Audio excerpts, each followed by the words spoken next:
Welcome to Sex Help for Smart People. I'm your host, Dr. Laura Juergens, former science professor turned somatic sexologist and intimacy coach.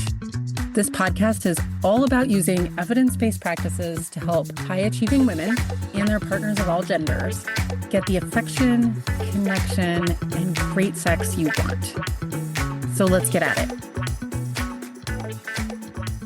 Welcome to episode 14. Today is all about how to be sexier and more respectful as a lover and a human being for yourself and others by getting really competent with consent. We're going to talk about why it's sexy and how to keep it sexy, how to share consent principles with kids, and some advanced issues around consent.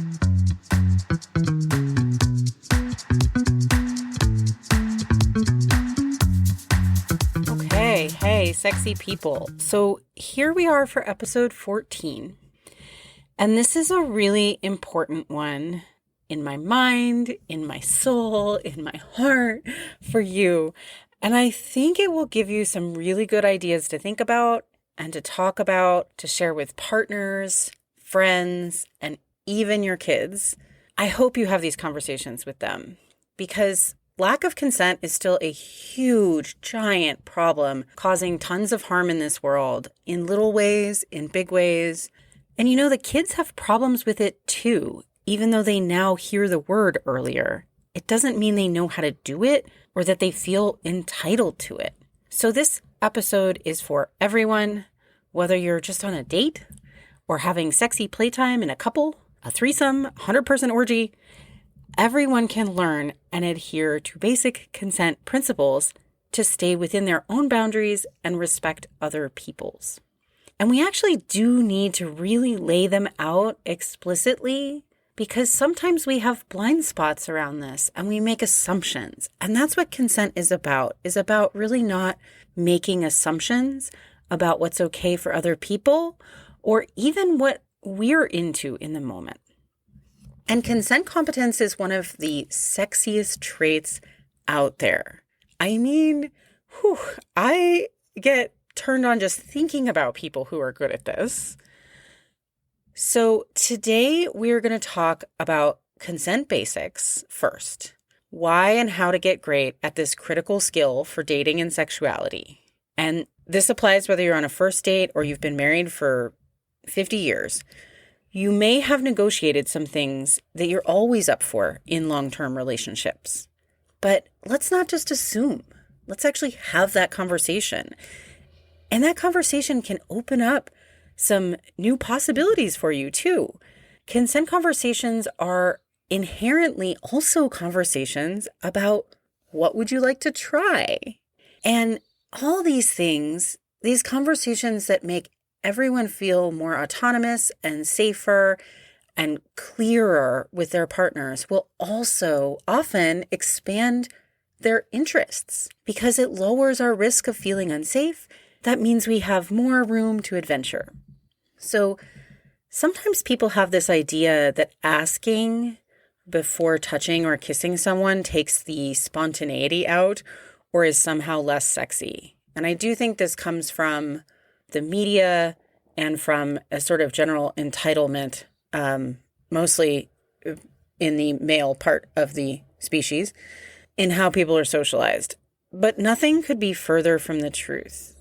Asking shows respect, and it is so sexy.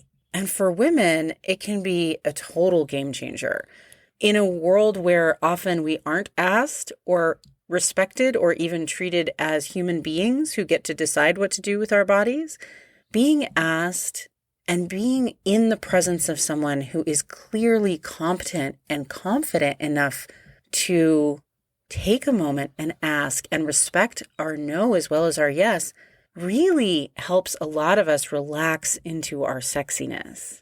And sometimes we don't even know how much we need it until we receive it.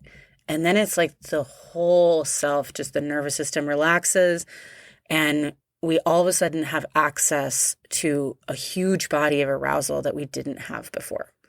And for me, it's such a turn on when I am near someone with a high level of consent competence, and it's a total turn off when I am not. And yes, so sometimes if you are a person who just really enjoys and wants to be grabbed and kissed or pushed against a wall, you'll want to let someone know that you're into that and when you're into it by having the conversation in advance. But that is still having the conversation. And it is not ever okay to just go for it until you know that's what someone's into. So this is for all genders, and I want people who tend to lead in sexual situations, what are often referred to as quote unquote tops, to focus on practicing especially the asking and respecting the answer parts. And I want to invite people who tend to be followers, whatever your gender, often referred to as quote unquote bottoms, to focus on really holding some standards with this stuff. If you are switchy between top and bottom like me, where sometimes you lead, sometimes you follow, or you want to be, then it is not too much to focus on both. These are really simple principles. Everybody can understand them all. But a big note to bottoms here. If you tend to be a follower, you are not generally an initiator, you are not generally the escalator, you need to be consent competent too. You get to have, in fact, you need to have standards and expectations for your partner's behavior. Please, for the love of God, let's all start having some more consent standards for ourselves and for others. So I'm going to explain the 8 principles that I always teach and that apply for all sexual, snuggly, or touch-based situations, including just going on dates, right, where there might be some touch. You know, a lot of these actually apply for things that aren't even touch, but we're going to talk about them today in the touch context. We'll talk about other types of consent in relationships on other episodes, especially consent for things like venting at people, and just sort of consent for having difficult conversations, those things. Those are relational consent, but we're mostly talking today here about touch-based consent. So I'll explain the 8 principles. Then we'll talk about some ideas for keeping consent conversations sexy and some things about advanced situations like BDSM and consensual non-consent, those kinds of things. But the big thing I want you to take away here are these 8 basic consent principles. Have these tattooed on your children. Well, actually, maybe not tattooed, right? But make sure you talk to kids about these things. It literally would not be too much to have them printed large and written on the wall of your living room. But even more than just talking to kids about them, it's important to live them with your children. Kids learn from our modeling behavior more than anything we say. So actually asking them if they want a hug or a kiss, letting them choose to hug their granddad or not, encouraging them to actually practice knowing what they want in the moment and saying a kind no thank you if they're not up for it. Living the consent practices are much more important even than explaining them. Okay, so here are the 8 basic principles. I'm also going to put them in the show notes. And as we go through these, I just want you to reflect and imagine if this is how the world worked and expected us all to behave. If these were the standards held in workplaces, in nightclubs, in universities, for God's sake. I've set these out as requirements at events, and I've had women just weeping tears of joy because they finally felt safe in a space and they knew other people were going to be held to this standard. That's how important these are, despite how simple they are. So here they are. Number 1, ask first, right? Would you like ... Those are some of the sexiest words ever. Are you ready for? Are you ready for me to kiss you? Would you like to try this new position? Are you ready for fingers? Asking first before touching shows respect and it shows you are consent competent.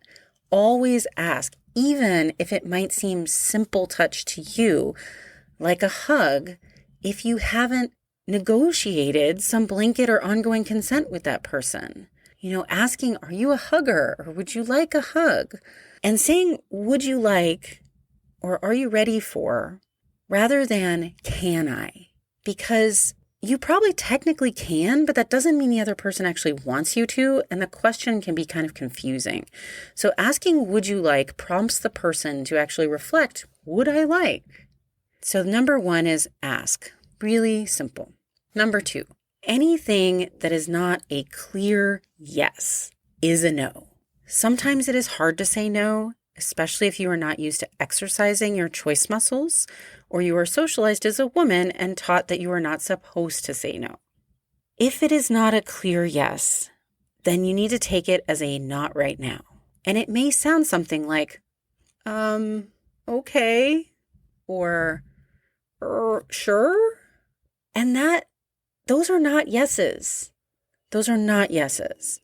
You can repeat the question, or you can just say, it doesn't sound like you're really clear on a yes right now, so maybe we should wait. All right, that's number 2. Anything that's not a clear yes is a no. Number 3, slow down to find your yes or no and let the other person have time for theirs. Look, everyone has autonomy and body sovereignty, but we all don't know that we can access it in the moment. It sometimes is really hard. We might need to check in with ourselves to find our really honest answer in our bodies, our yes, our no, or not right now, with every invitation. So just agree to give yourself and your partners whatever time you or they need to answer. So number 3, slow down to find your yes or no. Number 4 is all honest responses are kind, including no. And it's really important to agree to allow others to have an honest no without shaming or attempting to coerce them. A no is not a rejection of us as people. It's just a reflection of what someone prefers in the moment. There's a lot of things I really like, but I might not like them in the moment. If you are the person saying no, honor yourself for that. You are not being mean. You are taking care of both yourself and the other person by not crossing your own boundaries, which just leads to resentment. And that's not fair for them. That's not fair to resent somebody because you failed to hold your own boundary. So you can just say, not right now, thanks. If you have a hard time getting the word no out of your mouth, you can use some of those alternatives. So that number 4 is all honest responses are kind, including no. Number 5, get curious rather than assuming in any new situation. So even if you've received a yes before, that doesn't mean our partner is a yes in this moment. So unless you have negotiated that blanket consent for a particular activity, like I'm always up for a hug or an ass grab, right? You can do that anytime you want, babe. Unless you've negotiated that in advance for whatever time period you're together explicitly, ask each time. Number 6, be open to offer or receive creative alternatives. So notice what you are a yes to and offer that as an alternative if you want to. So an example would be, I don't actually want to make out right now, but I'd love to dance. As the inviter, you want to be open to collaboration with your partner and consider whether you are up for the alternative activity that they proposed. Number 7 is how we respond to mistakes matters. So look, caring humans still make mistakes, but they also make sincere efforts to listen and to learn when mistakes happen. So if you cross someone's boundary, intentionally or not, be open to hear their experience and feedback with empathy rather than defensiveness. It's not always easy, but it is really important. Number 8 is check-in and closure and just knowing that they're important. So it's always a good idea to check in with your sweeties after playtime. So first off, are they actually ready to call it good for now? Are we done? Are they feeling good about what you shared? What do they need to come down softly from this experience? What kind of aftercare do they need? To maximize pleasure and repeat opportunities, this is also a perfect chance to express appreciation for what they shared with you. All right, those are the 8. How did they land for you? Are there any that feel harder or easier? It's just good to know those things. I'll recap them a little bit in a minute and we'll check and see again with you which ones are harder or easier for you. So just know that these are principles to work on, and oftentimes we're not perfect at them at first. But it's really important to work on getting really damn good at them if you want to be invited to repeat performances and if you want to hold some standards for yourself. Get good at offering boundaries and get good at requiring consent conversations of partners. And yes, holding standards, people, like inviting consent, handling no's with grace, and generally being a thoughtful person around what other people are up for in the moment. It is so admirable and so sexy. So after we get those basics down, we want to make sure to have conversations with our lovers about this. So not just on our own, right? But actually having that conversation. And if it's a new lover, you have a blank slate. So I suggest starting with lots of consent conversations off the bat. Also, they can just be so sexy because you're talking about what's on your menu, right? What would you like to try? How would you like to be invited to do these things? So for example, early on, I let all playmates know that some of the things that I love, right? Where I like to be touched, how I like to be touched. And I also let them know that I want to be asked regularly.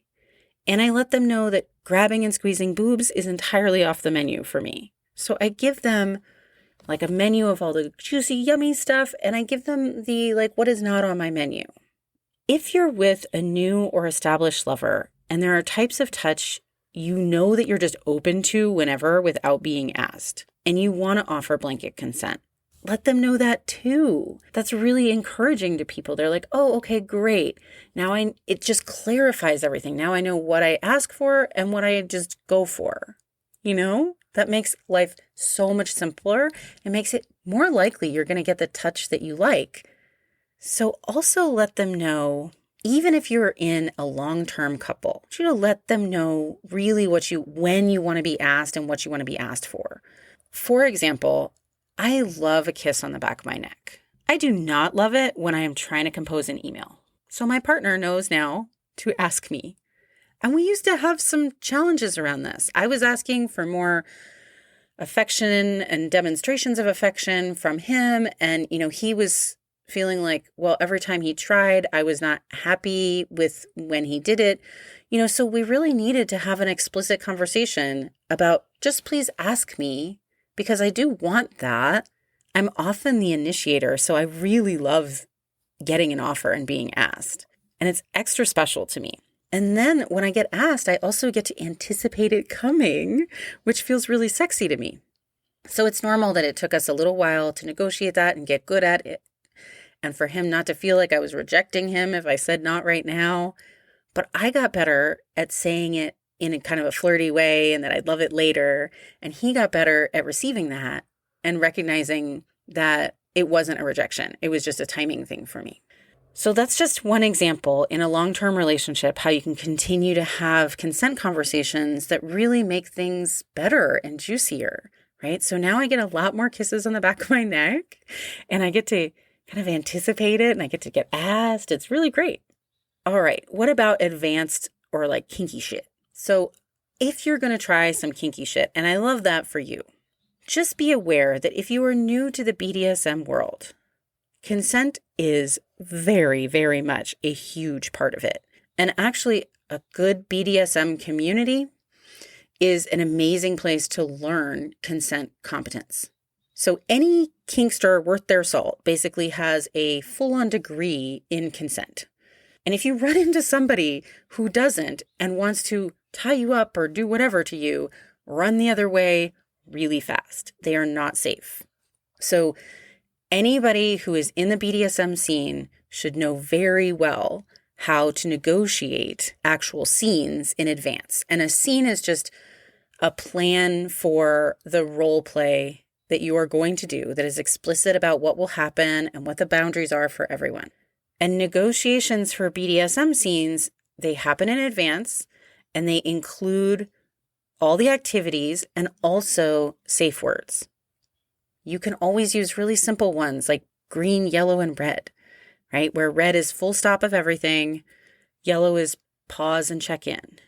But there are also situations where words don't work. Someone has a ball gag in their mouth, for example. And that means negotiating nonverbal cues in advance. And I just want to say, this is a little public service safety digression, but there was a crazy article in the New York Times that was talking about the rise of choking in teenagers just the other day and during teen sex. And I just want to say, this is so problematic for so many reasons, but never, ever obstruct breathing unless you are highly trained, because it is very easy to cause permanent brain damage. Permanent brain damage, okay? And in fact, even really professional DOMs do not do any choking play without extensive training in making it seem like there's choking without actually choking someone or putting pressure on their carotid artery, because you can restrict blood flow to the brain and you can cause brain damage. So in that case, right, there's another situation where somebody is not able to express a verbal no. That all needs to be negotiated in advance, and you need to make sure the person very much knows what the fuck they are doing.